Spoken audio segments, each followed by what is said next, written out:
കണ്ണൂർ സർവകലാശാലയ്ക്കെതിരായ കേസിൽ ഹാജരായ അഭിഭാഷകന് സർവകലാശാല ഫണ്ടിൽ നിന്ന് അനുവദിച്ച തുക മുൻ വി സി തിരിച്ചടച്ചു. ഓഡിറ്റ് റിപ്പോർട്ടിൽ തുക അനുവദിച്ചത് ക്രമപ്രകാരമല്ലെന്ന കണ്ടെത്തലിനെ തുടർന്നാണ് 4 ലക്ഷം രൂപ മുൻ V C doctor Gopinath Raveendran തിരിച്ചടച്ചത്.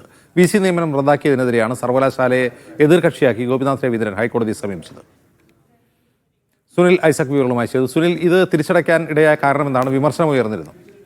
2022 ഈ സംഭവങ്ങളുടെ ഒരു തുടക്കമുണ്ടാവുന്നത്. അന്ന് ഈ കുസാറ്റിന്റെ വൈസ് ചാൻസലർ നിയമനവുമായി ബന്ധപ്പെട്ട കേസിൽ 2022 ഒക്ടോബറിൽ സുപ്രീം കോടതിയുടെ ഒരു വിധി വന്നിരുന്നു. അതായത് ഈ നിയമനം റദ്ദ് ചെയ്തുകൊണ്ട് വി സി നിയമനത്തിന് ഈ കൂടുതൽ ഒരു പാനൽ നൽകുന്നതിന് പകരം ഒരാളുടെ പേര് മാത്രം ശുപാർശ ചെയ്തതിന്റെ അടിസ്ഥാനത്തിലുള്ള നിയമനമാണ് അന്ന് സുപ്രീം കോടതി റദ്ദാക്കിയത്. ഈ വിധി കേരളത്തിലെ എല്ലാ സർവകലാശാലകൾക്കും ബാധകമാണെന്ന് പറഞ്ഞ് ഗോപിനാഥ് രവീന്ദ്രന്റെ നിയമനം ചാൻസലറായ ഗവർണർ അന്ന് റദ്ദാക്കിയിരുന്നു.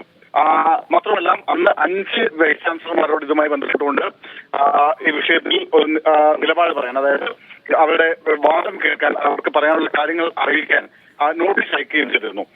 എന്തായാലും ഈ 2017 വൈസ് ചാൻസലറായി ഗവർണർ അദ്ദേഹത്തെ നിയമിച്ചത്. 2022 ഗോപിനാഥ് രവീന്ദ്രന് പുനർനിയമനം നൽകി.